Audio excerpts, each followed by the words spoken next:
Welcome to the Real News Network. I'm Jessica Devereaux in Baltimore. On Thursday, Canada's reputation took a blow when its human rights record came under review by the United Nations Human Rights Committee for the first time in about a decade. One of the main focuses was the violence against women, in particular Indigenous women.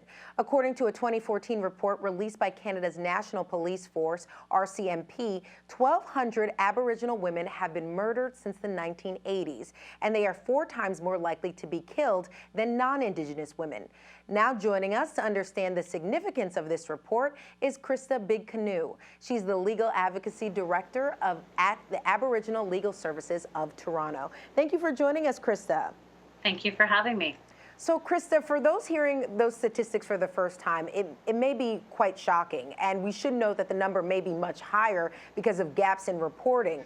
But, Christa, you say there's a connection to the exploitation and attack of these women and government policies. Can you speak to which specific government policies have contributed to making these women vulnerable? Absolutely. Well, it's a long history in Canada of colonialism, so it's not as simple as, just contemporary ones, but I will focus on some of the more immediate ones. Currently, and what's getting a lot of national attention and international attention is the Canadian government's refusal to call a national inquiry and to look at these incidences of violence as sort of singular crime as opposed to a phenomenon that's occurring in Canada where we see 1,200 missing and murdered Indigenous women. And so one of the biggest things is that there's a refusal to approach or to sort of take an approach that looks more holistically and on a national scale at what police investigation services are doing, what programs could be put into place, and what a real action plan that dedicates and commits change would assist, as opposed to looking at every individual incident as simply a matter of crime. So you mentioned the police investigation services. What's the issue there? What are they not doing? Well, and it's really hard from an outside perspective, or if you haven't been advocating in this field for a number of years, to kind of get your head around it. But quite frankly, from a position of advocacy, what we see is a number of years where there wasn't necessarily a lot of attention paid to patterns or what was happening.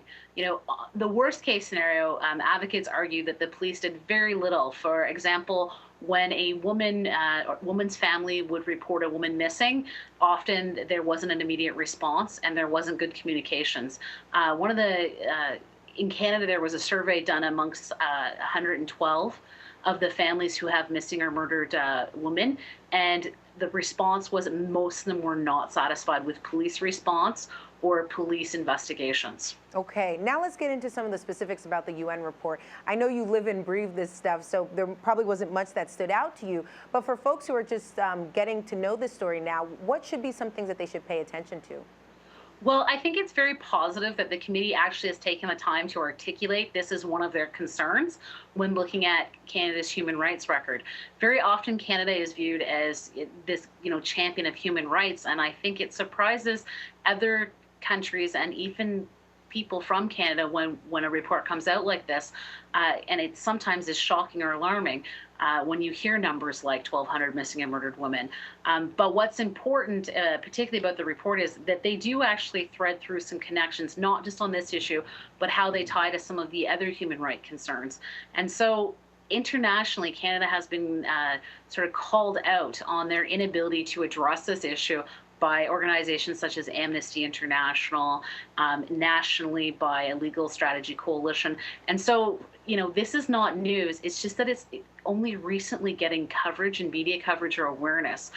Anywhere else, if you had this many missing or murdered individuals in a free and democratic society, I think people would be quite surprised and would react different than what we've seen here in Canada. Can you give us some examples as how they're connecting these dots?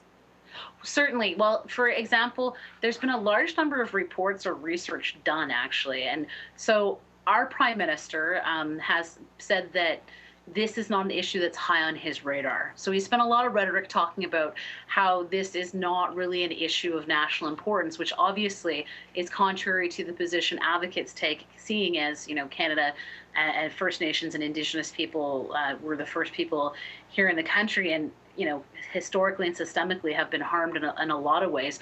This is sort of like a contemporary or modern version that just demonstrates some of the struggles of overcoming the law and policy it has created and the inability to get a government to react in a positive way. And so having an international body call that out is important, particularly if it raises the profile even more of what's happening here in Canada.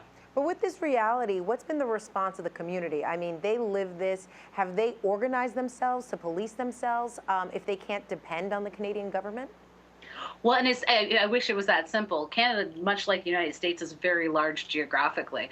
And so we're talking about, vast spread across the country with various resources. When you're looking into a lot of First Nation communities across the country, which we have over 600, a lot of them are resource stripped. A lot of them are the root causes behind the violence is well known, and it stems around poverty, a lack of education, a lack of resources. A lot of what in the States are called reservations, and here in Canada are called reserves, are very small, and they don't have a lot of opportunity to them. So it's really to say, how come people aren't policing themselves? Now, in urban settings, in the larger cities, it's also a problem. And so Aboriginal community, as well as non-Aboriginal communities supporting Aboriginal community, has taken a number of steps and actions, such as the Legal Strategy Coalition here in Canada, which has become very vocal and released a lot of reports, research around the issue, so we can raise the information to the public. When you have a government who uses rhetoric to set an agenda that doesn't include paying attention to this issue, it's really important to have people understand the issue. And so there is a lot of grassroots movement, as well as high profile movements nationally, talking about what can we do. We currently in Canada just have a government that refuses to listen to the importance of Indigenous lives and deaths. So Christa, just really quickly, what can we do? What kind of safeguards need to be introduced? There's a number of safeguards that need to be introduced. In Canada, there's been over 700 recommendations made in reports. These are type of things and actions that could already be put in plan, and the federal government is refusing to implement a number of them. There are provinces that are starting to implement some of the recommendations and plans, such as increasing access to education, ensuring that there is better opportunity, as well as information and more broad information. Awareness and knowledge is power. And so it's important that that continues, not just for Indigenous people, but for all Canadians, so that we can work collectively and collaboratively to solve some of these problems. All right, Christa Big Canoe, thank you so much for joining us. Thank you. And thank you for joining us on the Real News Network.